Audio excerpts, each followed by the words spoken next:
Last autumn, Clear Vision caught up with 4 order members who are setting up FWBO activities in North East England. Well, the idea came to mind about 4 years ago, maybe 4.5 years ago, that at some point in my life I would move to Newcastle to set up the Newcastle Buddhist Centre, or be part of a team to set up the Newcastle Buddhist Centre. Then Dharmagosha was the second man involved, as it were. Subhadase had said to me that he wanted to carry on, our friendship. So that became apparent that meant he'd come to Newcastle. And then Nanda Vajra was the 4th man to get involved in the team. And it's so long in the past I can't quite remember why Newcastle. The reasons I think were... It's his fault. That, well, it was a major city that was uncovered by the FWBO. It was a large area, it covered a large area. There was Durham, Sunderland, Middlesbrough. Cities within striking distance. There was a large population, completely uncovered by the FWBO. Right. I wanted to live in the north of England. I like the north of England. So I came to Newcastle. So in a way, you could say it could have been any city. You know, it's not as if we have any personal connections or with Newcastle.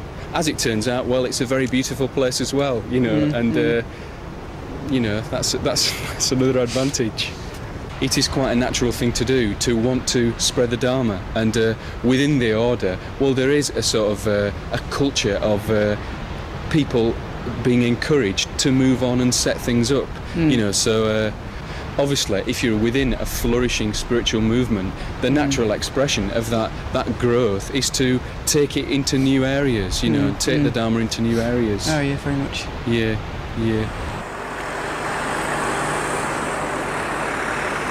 We've come up here with a completely blank canvas in a way, and it's having to evolve with time, and we can't be clear how that will evolve. So it's definitely been quite challenging just to allow things to evolve and not to rush into wanting to get everything sorted out in the first 5 minutes. Yeah. When we actually arrived in Newcastle, I'd only been here once before, and I think none of us had actually been here for any length of time. So we were completely new to the city, and really it was like walking into a void. We didn't know anyone, we didn't know anything, we didn't know anything about the city itself. And, we've just slowly had to, I suppose, build up connections.